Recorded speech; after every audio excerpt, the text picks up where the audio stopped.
नमस्कार, आपके साथ मैं हूं सबीना तामंग देशमुख। आप देख रहे हैं कच्चा चिट्ठा। गाजा पर इजराइल की बमबारी को लेकर रूस ने बहुत कड़ा रुख अख्तियार कर लिया। नंबर 1 चैनल के इस नंबर 1 शो में आज सबसे पहले बात पुतिन की तरफ से आई वार्निंग की करने जा रहे हैं। गाजा पर इजराइल के बमबारी ने अब अमेरिका और रूस को आमने सामने लाकर खड़ा कर दिया। रूस ने कहा कि पश्चिम एशिया का यह युद्ध अब बाकी इलाकों तक भड़क सकता है। सवाल यह है कि क्या रूस अब ऐसी जंग की वार्निंग दे रहा है जिसमें इजराइल विश्व युद्ध का एपिसेंटर बन जाएगा।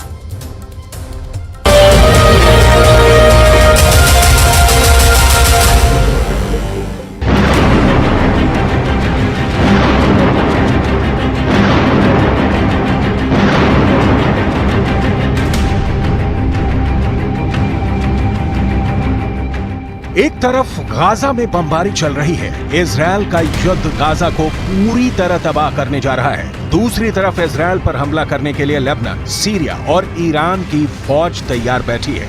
और तीसरी तरफ अमेरिका की सेंट्रल कमांड का बेड़ा इजराइल को बचाने के लिए भूमध्य सागर में पहुंच चुका है।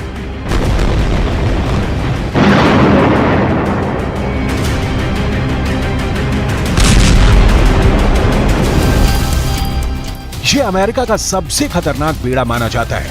यूएसएस फोर्ड यूरोप के आसपास तैनात रहकर उत्तरी अफ्रीका और पश्चिम एशिया में किसी भी वक्त बमबारी के लिए तैयार रहता है। अचानक इस एयरक्राफ्ट में हरकत बढ़ गई है। फाइटर एयरक्राफ्ट लगातार लॉन्च किए जा रहे हैं और इस पर तैनात स्पेशल फोर्स किसी भी वक्त ऑपरेशन के लिए लॉन्च की जा सकती है।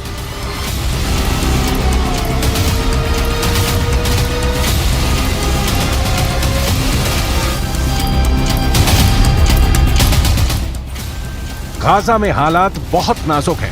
इजराइल दिन रात बमबारी कर रहा है। सैकड़ों लोगों की मौत हो चुकी है। इजराइल अब अपने ऊपर हुए अटैक का बहुत बेदर्दी से बदला लेना चाहता है और यही वजह है कि उसके बम अब आम नागरिक और हमास के बीच फर्क नहीं कर पा रहे।